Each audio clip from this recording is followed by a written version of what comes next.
Gloria a Dios, apreciados hermanos de la Iglesia de la Paz, bienvenidos de nuevo a este culto familiar. Nos sentimos muy contentos porque la alegría de Dios es nuestra fortaleza. Yo quisiera que comencemos antes de cualquier cosa, antes de cualquier palabra.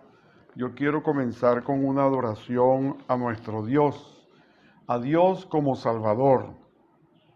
Y dice así, lo voy a leer, es una adoración del libro de adoración de la pastora Ángela Valadão Sintra, y que en este mismo libro ella da permiso, inclusive, para reproducir estas alabanzas, estas adoraciones a Dios. Entonces dice así: Dios Salvador, dulce y amado Jesús, te adoro por lo que hiciste por mí. ¿Cómo puede una muerte hablar tanto de amor así? ¿Cómo puede una cena de maldición atraer tanto así? ¿Cómo puede una mirada de dolor conquistar tanto así? ¿Cómo puede una crucifixión dividir la historia y la historia de mi vida de esa manera? ¿Cómo puede tu voz, en medio de tanto sufrimiento, continuar tan amable y perdonadora así? Tu sangre me compró, y este fue el más alto precio, y me compró, nos compró. Yo en verdad no valía tanto así. Jesús, te adoro por tu muerte, por tu sangre derramada, por tu cuerpo entregado en la cruz en mi lugar. Tu sangre me da vida, tu sangre me purifica, me justifica, me santifica. Tu sangre proclama la eterna alianza que tengo contigo. Mi precioso Salvador, estoy aquí para adorarte, para contemplar tu muerte. Entiendo que mis pecados te llevaron hasta aquella cruz. Cada uno de ellos te molió y te traspasó. Por eso no puedo continuar caminando sin tu presencia, con pecado, con ningún pecado, por menor que sea ese pecado. Recibe mi adoración más sincera por tu sangre derramada, Jesús, y me rindo totalmente a ti, dulce Salvador. Aleluya, precioso hermano. Esta adoración al Señor, muy oportuna para el tema que tenemos hoy. Claro, todavía no es el tema, pero el tema tiene que ver con la resurrección. Yo quiero saludar una vez más, reiterar mi saludo de bienvenida, tanto a los miembros, como ya lo dije, y también a los vecinos, convidados o cualquier otra persona, miembros de la familia. Recuerden que estamos en altar familiar. Estamos reuniéndonos en la intimidad del hogar, pero este corresponde al culto. Yo quiero que mis queridos hermanos no se olviden de realizar el altar familiar en el día que corresponde a la célula. Cada uno de los miembros de las células deben reunirse en su casa, en la intimidad del hogar, en sus respectivos altares familiares. Y hermanos, debemos nosotros también, como dice, transmitir el mensaje a nuestros respectivos líderes de que nos estamos reuniendo. Y ese altar familiar puede estar constituido desde una persona en adelante. Y recuérdense que el testimonio de ustedes, la fidelidad de ustedes, la perseverancia de ustedes va a dar testimonio a los demás para que las otras personas tengan la curiosidad de ir a ver por qué esa persona, ese miembro de la familia ha sido transformado, ha sido cambiado para gloria de Dios. Bueno, amados hermanos, vamos a ministrar los diezmos y ofrendas para gloria y honra de nuestro Señor. Y yo hoy tengo una ley más.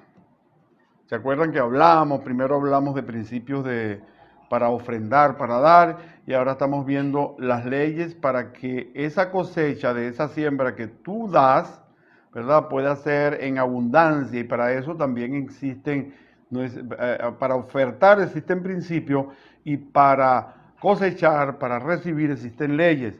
Esta ley es la sexta ley de la cosecha abundante, y dice así el título: usted recoge en la proporción que siembra. Y vamos a leer como palabra base de este principio, de esta ley, la segunda carta a los Corintios en el capítulo 9, desde los versículos 6 al versículo 9. Presten mucha atención. En el nombre del Padre, del Hijo y del Espíritu Santo leemos esta palabra. Pero recuerden esto: el que poco siembra, poco cosecha. Y el que mucho siembra, mucho cosecha. Cada uno debe dar según se le haya propuesto en su corazón, y no debe dar con tristeza, ni por necesidad, porque Dios ama a quien da con alegría. Dios es poderoso como para que abunde en ustedes toda gracia, para que siempre y en toda circunstancia tengan todo lo necesario y abunde en ustedes toda buena obra. Como está escrito: repartió, dio a los pobres, y su justicia permanece para siempre. En el nombre de Jesús. Bueno, mis hermanos, recuerden que lo que habla al Espíritu Santo a ustedes, la palabra en meditación, va a decir mucho más que la palabra o que la administración que yo les pueda dar. Entonces, lo que ustedes deben hacer, una vez escuchada esta palabra, a lo largo de la semana, en su tiempo de intimidad con Dios, hermano, yo les recomiendo que mediten esta palabra. Esta palabra es poderosa. Y además de eso, además de meditar la palabra, debemos practicarla.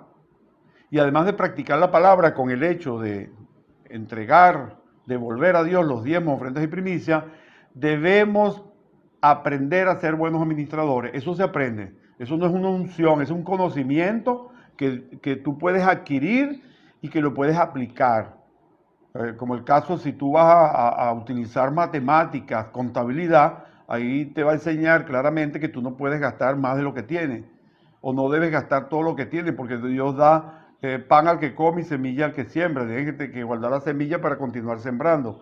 Y la otra parte se refiere a la toma de decisiones, porque tú puedes muy bien dar a Dios, ser cumplidor fiel de su palabra, practicando los principios financieros del reino, eres buen administrador, pero resulta que tomas malas decisiones al momento de invertir lo que Dios te da.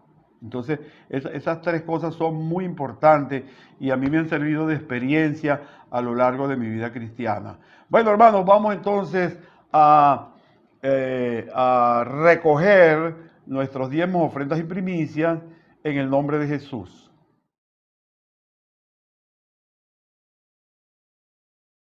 Vamos a extender nuestras manos hacia los alfolíes y vamos a estar orando, consagrando estos dineros a Dios y pidiéndole a Dios la bendición por nuestro compromiso, nuestra fe de cumplir con estos principios financieros del reino. Padre, en el nombre de Jesús, nosotros consagramos, te dedicamos a ti estos diezmos, ofrendas y primicias, tanto los que están en los alfolíes como aquellos diezmos, ofrendas y primicias que han sido dados en forma electrónica.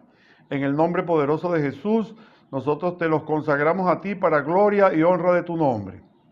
Te pedimos, Padre, para que tú bendigas a cada uno conforme al propósito y el compromiso por el cual cada uno dio. No dimos por necesidad, dimos para glorificarte a ti y dimos con alegría. Y tú bendices, Señor, el corazón alegre y el corazón generoso. Padre, en el nombre de Jesús, también te pido para que esas promesas se materialicen en bendiciones. Las bendiciones, cielos abiertos, caminos abiertos y la disponibilidad de recursos para nosotros invertir y tener una vida abundante en el nombre de Jesús. Amén. Amados hermanos, ahora sí vamos a tener un banquete de la palabra. Me refiero al banquete porque es un banquete espiritual, es la comida espiritual que nosotros necesitamos para meditarla a lo largo de esta semana. Si tú andas buscando una palabra para practicar la meditación es pensar en esa palabra, quién la habló, para qué te sirve, para qué sirve esa palabra, qué bendición trae para tu vida y si tú puedes derramar esa bendición en otra palabra, en otra persona, perdón. Si tú puedes derramar esa bendición en otra persona. Esto te lo digo porque a veces que cuando nosotros estamos comenzando en este proceso de práctica de las disciplinas espirituales, a veces no sabemos qué hacer. ¿Qué palabra voy a meditar? Hay muchas, hermano. La palabra de Dios, la Biblia está llena de promesas. Y en tal sentido, y de principios, y en tal sentido nosotros podemos escoger cualquiera. Pero qué mejor palabra para meditar o qué mejor tema para predicar que es Jesucristo, resurrección y vida. Bueno, mis hermanos, este tema, como todos los temas de la palabra de Dios, tiene una importancia vital en lo que es el estudio teológico y en la práctica cristiana, en la realidad que tenemos hoy en día de las iglesias. Y luego vamos a hablar un poquito de eso. La palabra base de esta prédica está en Juan capítulo 11, en su versículo 25, que dice así: Jesús le dijo: yo soy la resurrección y la vida. El que cree en mí, aunque esté muerto, vivirá. Y todo aquel que vive y cree en mí, no morirá eternamente. ¿Crees esto? ¿Qué significa resucitar? Tiene, vamos a decir que dos aristas, dos lados. Significa tanto hacer que alguien vuelva a la vida, y eso lo vimos en el ejemplo de Jesús, cuando resucitó a su amigo Lázaro, y también, ¿verdad? En el mismo ejemplo de la vida de Jesús, que murió y el Padre, para gloria de él, lo resucitó. También, acuérdense que Jesús nos dijo que cosas mayores que estas nosotros haríamos. Tú también tienes el poder, hermano, para resucitar muertos. Porque está escrito en la palabra, es bíblico y es una promesa de Dios. Entonces, ya sabemos lo que significa resucitar. Vamos a hablar un poquito brevemente de este versículo 11, de este capítulo 11 del Evangelio de Juan. Este capítulo completo habla y narra el autor acerca de la muerte y la resurrección de Lázaro. Lázaro era hermano de Marta y de María Magdalena, aquella a quien Jesús libró o liberó de 7 espíritus malignos. Y al mismo tiempo era un amigo de Jesús. Jesús lo amaba mucho, lo apreciaba mucho. Todo esto, o toda esta ilustración de este capítulo, ¿verdad? Fue escrito para demostrar la deidad de Jesús. ¿Y en qué se muestra la deidad de Jesús? En que el único que da vida es Dios. Y Jesús dio vida a Lázaro después de la muerte. Lo resucitó. También el poder de Dios de dar vida después de la muerte se puede observar aquí en este versículo que acabamos de leer. La resurrección prueba el plan de Dios completo, y en esto consiste la prédica, y eso es lo que vamos a ver nosotros, cómo la resurrección de Jesucristo prueba que el plan de salvación, el plan de redención de Dios fue consumado con la muerte de Jesús y posteriormente con su resurrección. Las buenas nuevas de la Biblia, quiero decirles, consisten principalmente, ustedes ven en la medida que leen el Nuevo Testamento, habla de la vida, pasión, muerte, resurrección y ascensión de nuestro Señor Jesucristo. Si nosotros a estos 4 elementos le quitamos la resurrección, deja de existir el cristianismo, porque el cristianismo marcó la verdad de lo que está escrito en la palabra. En este mensaje de hoy nos vamos a pretender probar que existió la resurrección de Jesús. Ya está comprobado en la palabra, porque tanto en el Antiguo Testamento como en el Nuevo Testamento nosotros podemos ver que en el Antiguo Testamento la resurrección de Jesús fue anunciada. En este caso, en el Salmo 16, también en Isaías 54, en el capítulo 54, ustedes pueden ver que ahí y en otros más, en el Salmo número 2 también podemos ver el anuncio de la resurrección, ¿verdad? Como profecía. Y entonces, como dice, hasta hoy en día nadie ha podido negar que Jesús resucitó. La resurrección es la clave de todo el cristianismo. ¿Qué sentido tiene la resurrección en la Biblia? En la primera explicación o el primer punto, la resurrección prueba la veracidad de la palabra de Dios. O sea, que se confirma que la palabra de Dios es verdad y que fue escrita por hombres inspirados en el Espíritu Santo, y se demuestra que Dios no es hombre para mentir, ni hijo de Dios para que se arrepienta, porque todo lo que está escrito en la Biblia, todas las profecías se han cumplido al pie de la letra. Así como se cumplió como producto de aquella profecía que recibió el profeta Daniel de las 70 semanas, se cumplió hasta hoy, se cumplió con la venida, muerte y resurrección de Jesús, y este tiempo de gracia que estamos viviendo también se va a cumplir con aquella profecía del rapto. Hermano, y nosotros tenemos que estar preparados de esto. Yo les menciono esto y en cierta manera me produce cierta risa, cierta alegría, porque nosotros debemos conocer sobre el rapto, hermano. Cuando usted le habla sobre el rapto a muchas personas, especialmente cristianos, tienen así como una especie de sentido de que no, pero ¿cómo? Sí, eso va a suceder, hermano.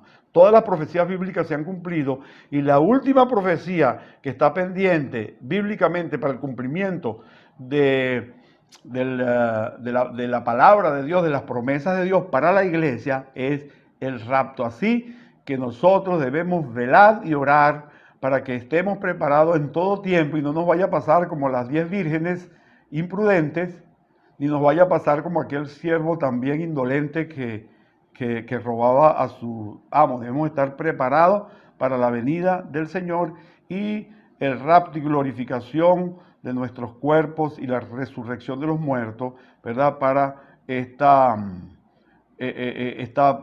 promesa de nuestro Dios para la iglesia. Bueno, la prueba de la veracidad de la palabra de Dios. En el libro de Hechos de los Apóstoles, en el capítulo 2, saben que el libro de Hechos, tanto el Evangelio de Lucas, fueron escritos por el evangelista Lucas.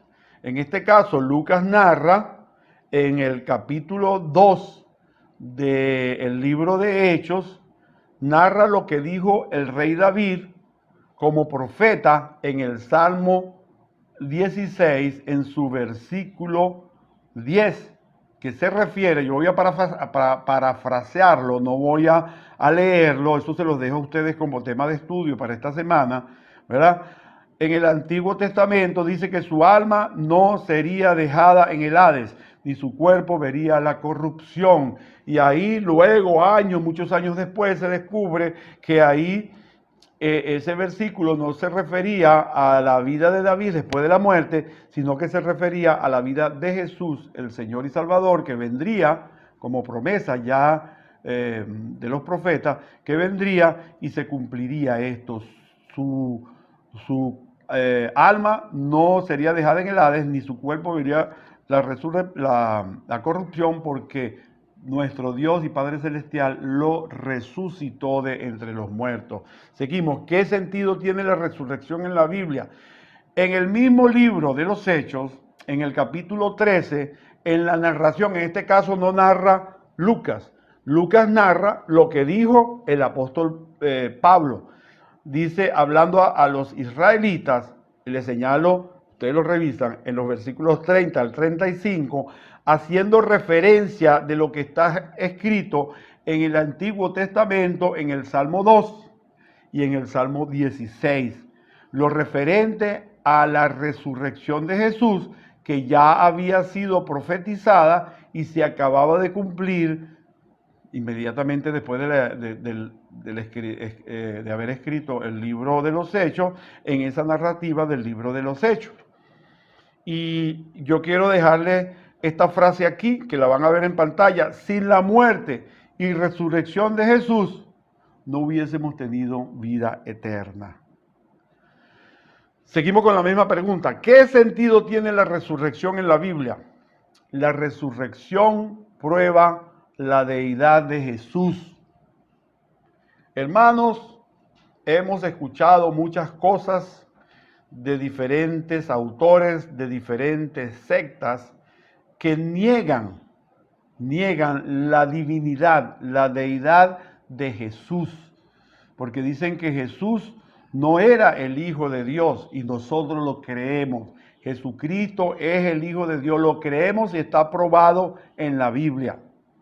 Yo voy a referirme aquí para soportar esta afirmación de que Romanos capítulo 1, en sus versículos del 3 al 4, dice que se demuestra la deidad de Jesús cuando declara que fue declarado Hijo de Dios con poder, según el Espíritu de santidad, por la resurrección de entre los muertos. Hermano, la palabra de Dios es verdad. Yo creo en eso en el nombre de Jesús. En la carta a los Corintios, en el capítulo 15, en la primera carta a los Corintios, en el capítulo 15, ese capítulo en su totalidad está dedicado a la resurrección de los muertos.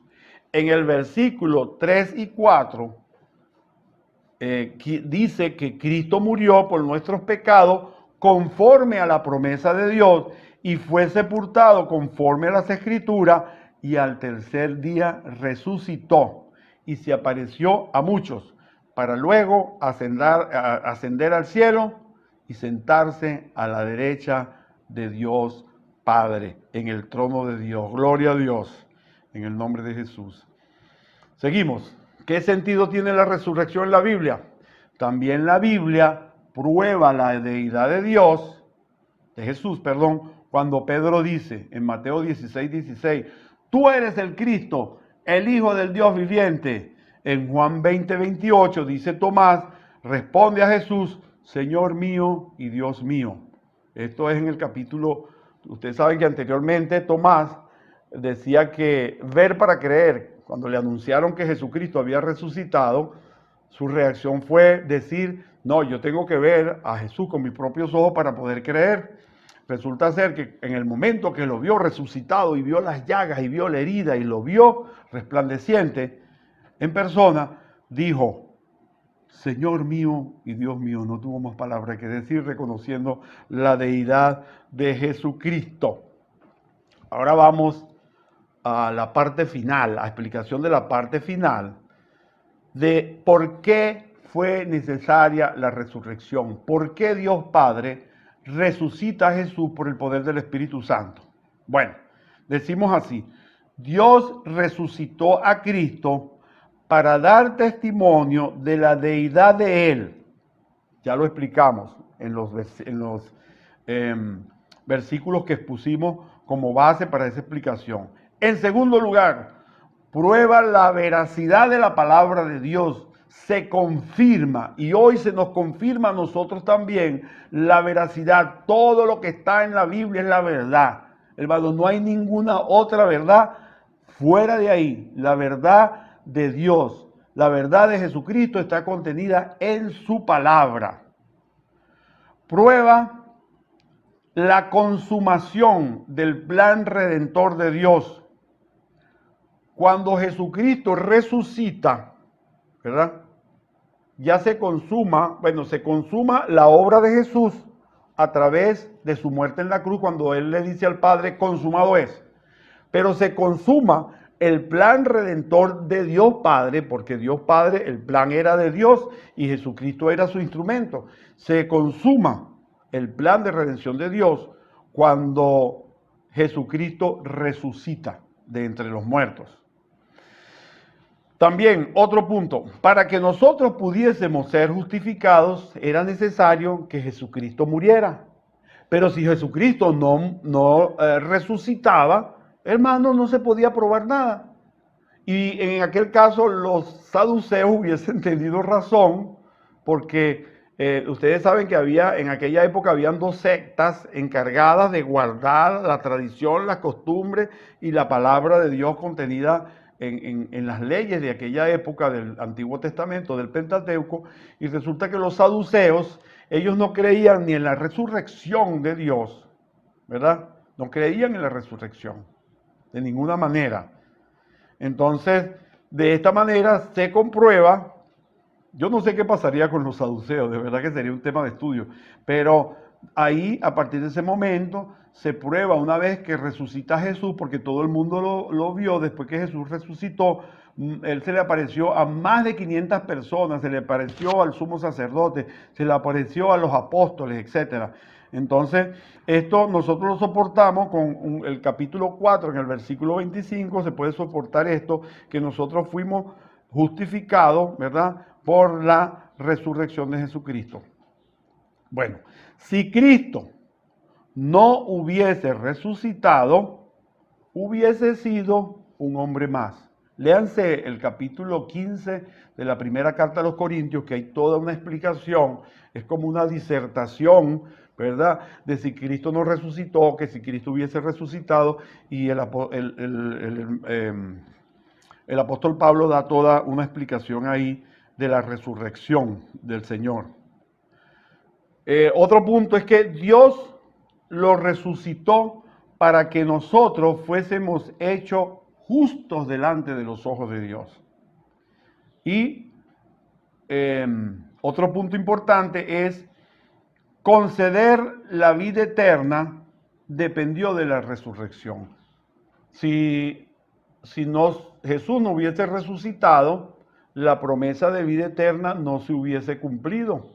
Porque Jesús muere, todo el mundo supo, no, Jesús se murió, pero resucitó. Y esa resurrección fue prueba para nosotros de que nosotros íbamos también a tener la promesa de resucitación, para que en aquel día glorioso, cuando Jesucristo venga en las nubes por su iglesia, ¿verdad?, los muertos sean resucitados y los que están vivos, primeramente, los muertos van a resucitar primero y luego los que están vivos van a ser arrebatados en los aires por nuestro Señor Jesucristo. Ahora, una de las cosas más importantes de todos estos argumentos que yo estoy dando es la venida del Espíritu Santo.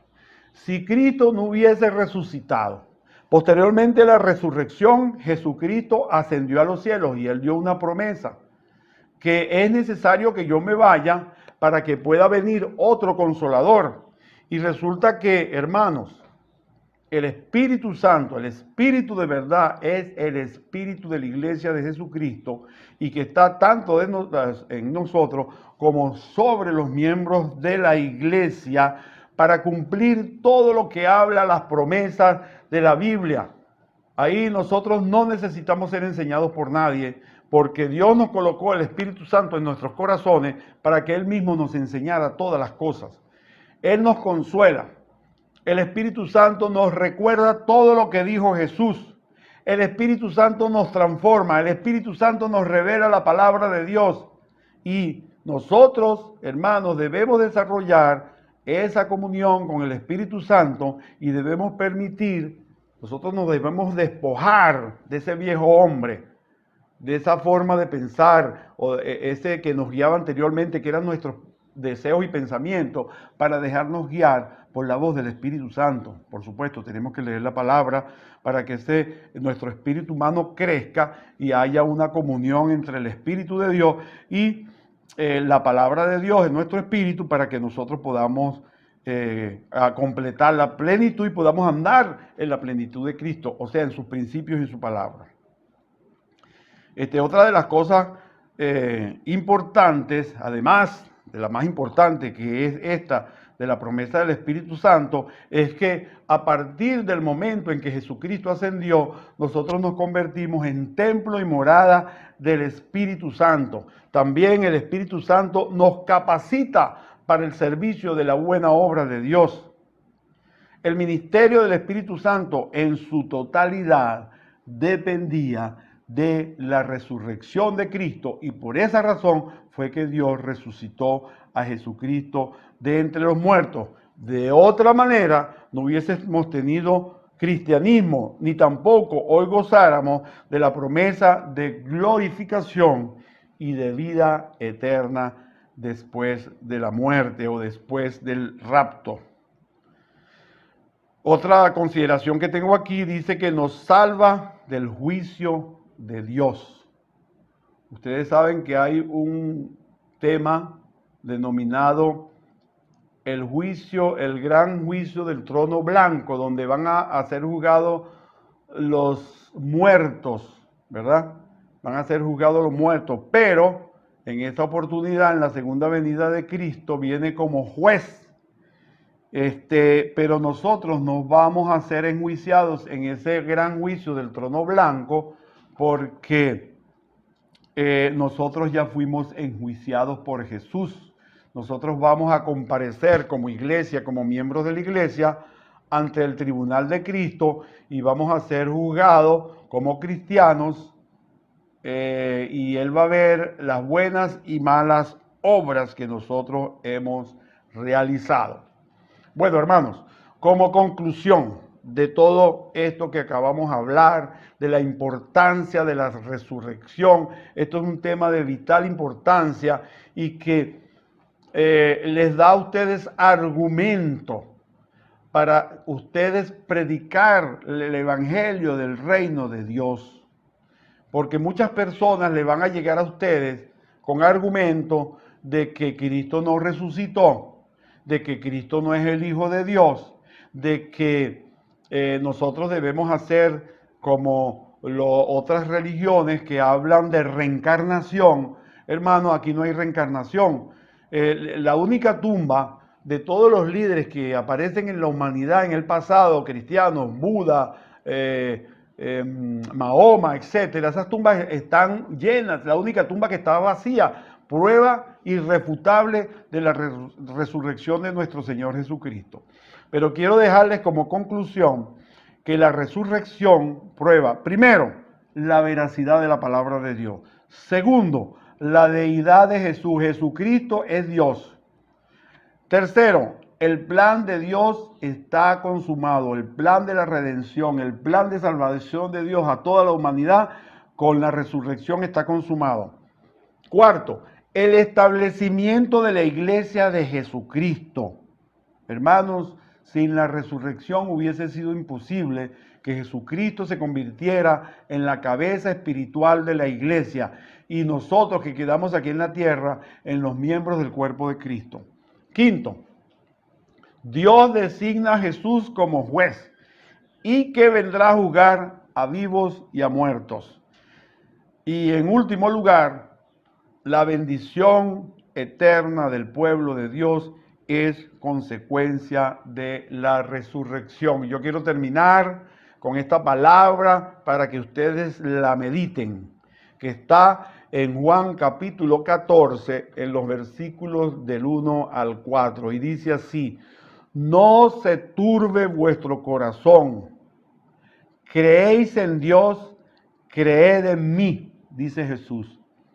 En la casa de mi Padre muchas moradas hay. Si así no fuera, yo os lo hubiera dicho. Voy pues a preparar lugar para todos vosotros. Y si me fuere y os preparare lugar, oigan bien, vendré otra vez y os tomaré a mí mismo, para que donde yo estoy, vosotros también estéis. Y sabéis a dónde voy, y sabéis el camino. El camino es Él. Jesucristo es el camino y la verdad y la vida para llegar a nuestro Padre Celestial. Gloria a Dios, bendiciones, y yo en el nombre de Jesús, yo derramo esta palabra en sus respectivos espíritus para que dé fruto al 100 por 1 en el nombre poderoso de Jesús.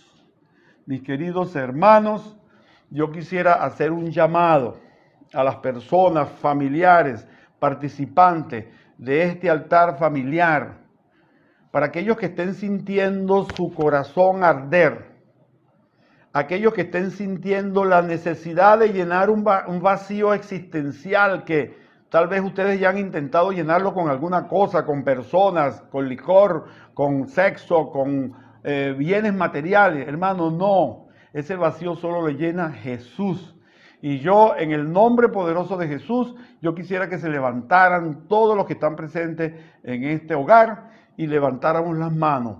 Aquellos que no tienen a Jesucristo en su corazón, yo los invito a hacer esta oración. Diga así: yo creo que Jesucristo es el Hijo de Dios. Yo creo que Jesucristo murió por mis pecados en la cruz del Calvario y resucitó al tercer día. En tal sentido, yo abro mi corazón y te permito, Jesucristo, que entres en mi corazón. Yo te recibo, Señor Jesús, como mi Señor y Salvador personal. Dígale: Señor Jesús, perdona mis pecados. Y Señor, escribe mi nombre en el libro de la vida en el cielo. Gracias, Señor Jesús. Amén y amén. Si hiciste esta oración, hermano, bienvenido a la familia de Dios. Tú eres a partir de hoy un hijo de Dios por adopción. Y también te puedo decir que has abierto un canal de comunicación. Es como que si Dios te hubiese regalado un celular espiritual, pero tú con tu boca y hablando con Dios, sencillamente, con palabras tuyas, según la voluntad de Dios, tú puedes hablar con Él, y en el nombre de Jesucristo, que está sentado a la derecha del Padre, Él te va a escuchar y te va a responder, pero en el tiempo de Él y en su voluntad perfecta, en el nombre de Jesús. Hermanos, no nos queda más que celebrar la Santa Cena del Señor. Les recuerdo que la Santa Cena del Señor es un memorial. Acuérdense de que nosotros no adoramos ídolos, porque la explicación de la idolatría dicen que no, que ese ídolo está ahí para recordarnos a Jesús. No, hermano, nosotros no recordamos a Jesús así. Nosotros lo recordamos a través de la Santa Cena. Entonces, en tal sentido, nosotros vamos a irnos a la primera carta a los Corintios, en su capítulo 11, en el versículo 23, y vamos a leer cómo nosotros consagrar los elementos y cómo participar en la Santa Cena de manera digna para recibir la bendición de Dios. Dice así: yo recibí del Señor lo mismo que les he enseñado a ustedes, que la noche que fue entregado el Señor, Jesús tomó pan, y que luego de dar gracia lo partió y dijo: toman y coman, esto es mi cuerpo que por ustedes es partido. Hagan esto en mi memoria. Asimismo, después de cenar, tomó la copa y dijo: esta copa es el nuevo pacto en mi sangre. Hagan esto cada vez que lo beban en mi memoria. Por lo tanto, siempre que coman este pan y beban esta copa, proclaman la muerte del Señor hasta que Él venga. Ahora, ¿cómo participamos dignamente de la Santa Cena?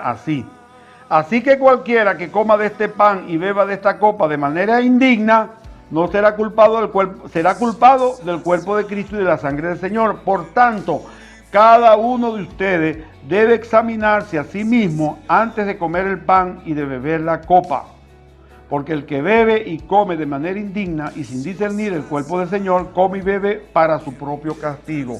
En tal sentido, yo quisiera que antes de nosotros consagrar los elementos, yo quisiera que ahí hiciéramos un acto de constricción, ¿verdad? Nosotros cerráramos los ojos. Si tienes algún pecado que confesar a Dios, hazlo en ese lugar, no necesitas gritar, eso puede ser a flor de labios, ¿verdad?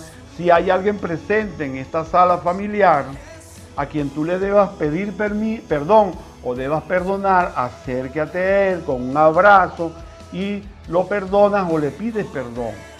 Hermano, esa es la condición para que tú puedas tomar esa Santa Cena en forma digna.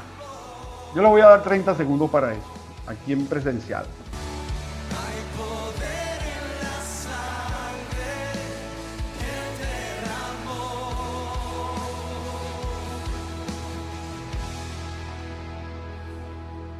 Tu sangre me transformó, tu sangre me perdonó, tu sangre me... Gloria a Dios, serán bendecidos por su obediencia. A continuación vamos a repartir los elementos de la Santa Cena. Yo voy a tomar aquí, si me permiten, voy a tomar el pan y el vino. Como ustedes pueden ver, hermanos, un pedacito de casabe. En ausencia de pan, sin fermento, sin elementos que fermenten la masa, eso no es necesario. Si lo tienes, lo puedes usar. Pero si no tienes un pan de trigo, tú puedes tomar yuca, arepa, casabe, apio, chino, cualquiera de esos elementos que sirvan de pan en tu mesa. Y en este caso yo estoy usando vino. Pero si tú no tienes vino, puedes usar el líquido que tú tengas, hasta agua. Recuerden que Jesús en la cena de Canaán convirtió el agua en vino. ¿Y quién puede dudar de que en ese momento se está convirtiendo en vino por la fe y por la palabra que tú estás declarando? Bueno, hermano, colocamos este pan delante de nosotros y declaramos lo que dice la palabra. Esto es el cuerpo de Cristo. Este pan, este casabe representa el cuerpo de Cristo que por nosotros es partido en el nombre de Jesús. Y Jesús en este cuerpo, en esta carne, se llevó todas nuestras enfermedades, todos nuestros dolores. Este vino representa la sangre de Cristo. Y esa sangre es la sangre del nuevo pacto en la sangre de Jesús. Dios hizo un pacto con Jesucristo.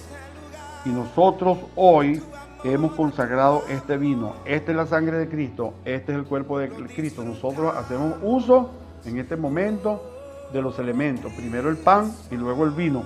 Y declarando que estamos proclamando la muerte del Señor hasta que Él venga, hasta que se cumpla la promesa de su segunda venida.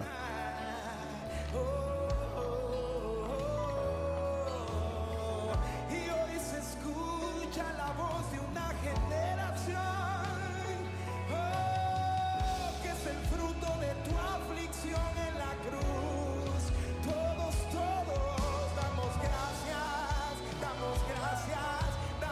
gracias, y no vamos a... Gloria a Dios.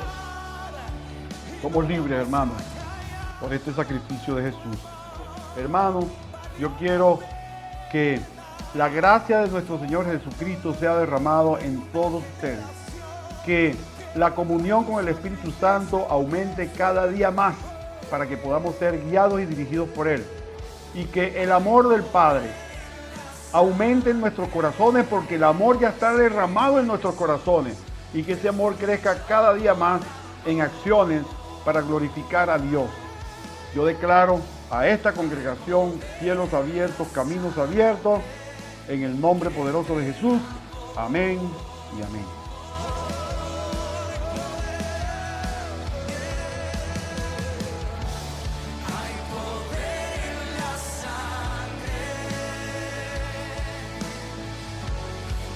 Fluyó